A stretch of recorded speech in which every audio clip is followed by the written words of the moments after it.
Iran ने Israel का air defence system कैसे चैलेंज किया माइनस और ये उसकी हिकमत अमली की कामयाबी क्यों थी।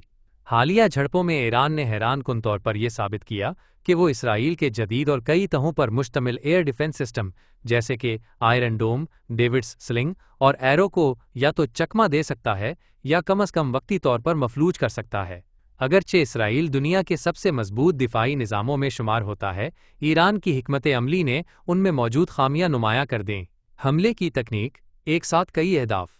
ईरान ने जिस हिकमत अमली का इंतखाब किया उसे स्वॉर्म सैचुरेशन कहा जाता है।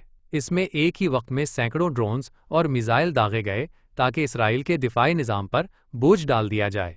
पहले मरहले में कम कीमत वाले ड्रोन्स इस्तेमाल किए गए ताकि दिफाई मिसाइल पहले ही खर्च हो जाएं, और उसके बाद तेज़ रफ्तार बैलिस्टिक और क्रूज मिसाइल भेजे गए जो ज़्यादा मोहलिक और मुश्किल से रोके जाने वाले थे। निचली परवाज़ और रिडार से बचाव। ईरान ने ऐसे ड्रोन्स इस्तेमाल किए जो बहुत निचली सतह पर परवाज़ करते हैं और उनकी रीडार पर निशानदही मुश्किल होती है। शहेद जैसे ड्रोन्स कम रफ्तार वाले, छोटे और खामोश होते हैं जो जदीद रीडार को धोखा दे सकते हैं। उनमें से कुछ इसराइली फ़िज़ाई हुदूद में दाखिल होने में कामयाब हुए, जो इसराइल के दिफाई दावों के लिए एक बड़ी शर्मिंदगी थी। एक से ज़्यादा सिमतों से हमला। ईरान ने तमाम हमले सिर्फ अपनी सरजमीन से नहीं किए, बल्कि हौसी बागियों, हिजबुल्लाह और दीगर इत्तेहादी ग्रोहों की मदद से यमन, इराक, शाम और लबनान जैसे ममालिक से भी ड्रोन्स और मिसाइल फायर किए। इस तरह इसराइल को बैक वक्त कई सिमतों से दिफा करना पड़ा, जिससे उनके रिडार और रद्दमल के निज़ाम पर दबाव बढ़ गया। इलेक्ट्रॉनिक खलल और धोखाधही।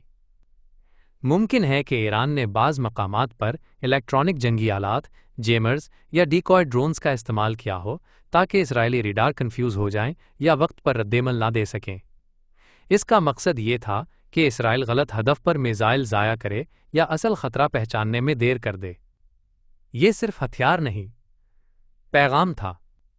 इसराइल को सिर्फ जिस्मानी नहीं बल्कि नफ्सियाती और सियासी सतह पर भी चोट पहुंचाई गई। ईरान ने दुनिया को दिखाया कि इसराइल नाकाबिल शिकस्त नहीं। अगर चंद ड्रोन्स या मिसाइल तिल अबेब या दीगर हसास इलाकों तक पहुंच गए तो ये पैगाम वाज़ेह हो गया कि इसराइली फ़िज़ाई हुदूद मुकम्मल महफूज नहीं हैं।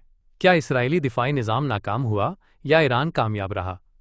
अगरचे इसराइल का दावीज़ है कि उसने 90% हमले रोके, मगर 10% भी अगर हदफ पर पहुंचे तो ये ईरान की हिकमत अमली की फ़तह है। दुनिया के महंगे तरीन दिफाई निज़ाम का नाकाम होना, चाहे जुज़वी तौर पर ही क्यों ना हो, एतमाद को हिला देने के लिए काफ़ी है। ईरान ने महंगे हथियार नहीं बल्कि सिमत, तादाद और वक्त का इस्तेमाल किया। सस्ते और छुपने वाले ड्रोन्स कई महाज़ों से हमले और इलेक्ट्रॉनिक चालाकी से इसराइली निज़ाम को थका दिया। अरबों के दिफा के खिलाफ लाखों की हिकमत अमली कामयाब रही। ये सिर्फ जंग नहीं थी, ये पैगाम था। जदीद जंग में दिमाग, मईशत और असर सब कुछ होता है, और उन सब में ईरान ने बरतरी दिखा दी।